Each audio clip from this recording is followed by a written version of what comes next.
Bonjour à tous et bienvenue sur la chaîne des hypersensibles spirituels. Je m'appelle Claudia Stéphane, je suis hypnopraticienne et je travaille avec les HS et les surdoués. Aujourd'hui, nous allons parler d'un don que le pervers narcissique a, mais qu'il utilise en négatif. Le PN possède une habilité psychologique remarquable pour lire, comprendre et exploiter les émotions et les besoins de ses cibles. Ce don est en réalité une forme d'hypervigilance émotionnelle qui lui permet de détecter rapidement les vulnérabilités des autres, non pas pour les aider, mais pour les manipuler à son avantage. Le pervers narcissique utilise son adaptabilité pour contrôler et manipuler les autres selon ses intérêts. Voici comment cela peut se manifester. Il s'adapte parfaitement aux goûts, valeurs et vulnérabilités de sa cible pour lui donner l'illusion d'une grande compatibilité. Si vous avez eu affaire à un PN, vous savez qu'au début, il sait se montrer charmant, attentif et fait semblant d'avoir les mêmes désirs que vous pour créer une relation de confiance. Il se modèle littéralement pour répondre à vos attentes tout en cachant sa véritable nature. Il peut se montrer charmant et respectueux en public et se transformer en manipulateur froid et critique en privé.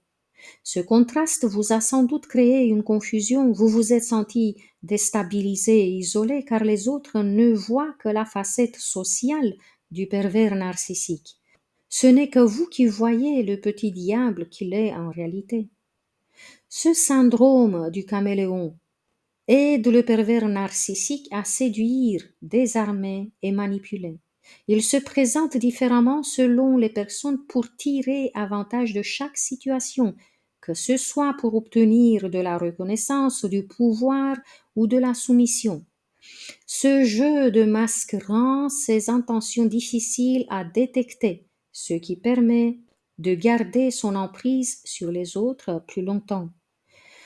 Vous pourriez vous demander si ce syndrome du caméléon est inné chez le PN. Eh bien, il développe cette capacité d'adaptation dès qu'il comprend que cela peut lui servir de stratégie pour vous manipuler et vous contrôler. Ce comportement caméléon est donc une stratégie qu'il adopte souvent dès l'adolescence. Le PN, souvent très observateur, repère les comportements qui plaisent aux autres et les imite pour manipuler plus efficacement. Il teste ce camouflage social et lorsque cela fonctionne, il en fait une méthode systématique pour atteindre ses objectifs.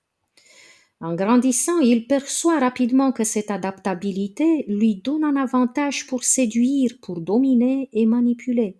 Il devient un caméléon, non pas par vulnérabilité ou besoin d'acceptation, mais par calcul, pour façonner son image et mieux contrôler les interactions. Le syndrome du caméléon chez le pervers narcissique peut évoluer avec l'âge, mais son intensité et sa manifestation dépendent surtout de ses expériences et de son succès à manipuler. Voici comment cela peut varier.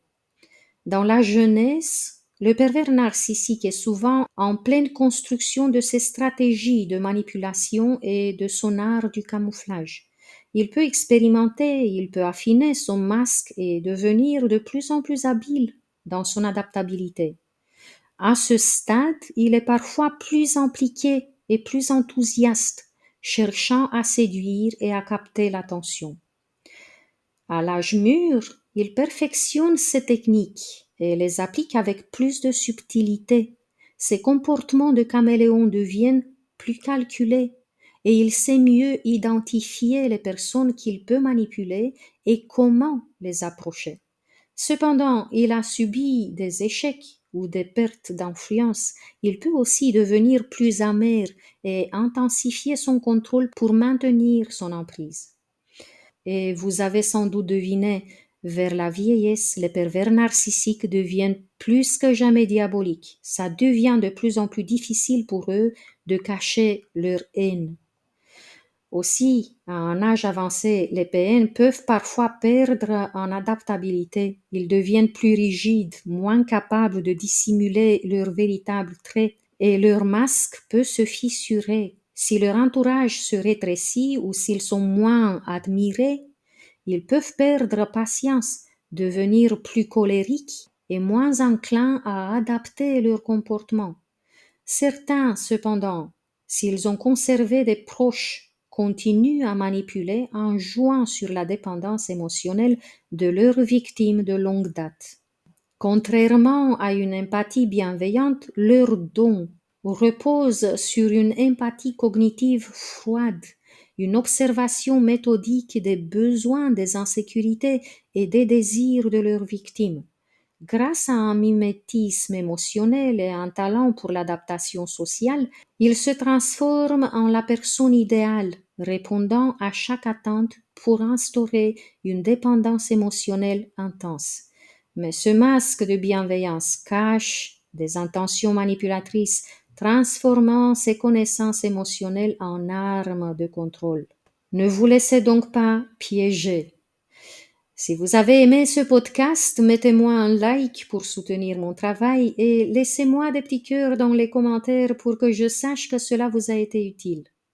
Merci à tous d'avoir partagé ce moment avec moi. Jusqu'à la prochaine fois, je vous embrasse tous très fort. Prenez bien soin de vous.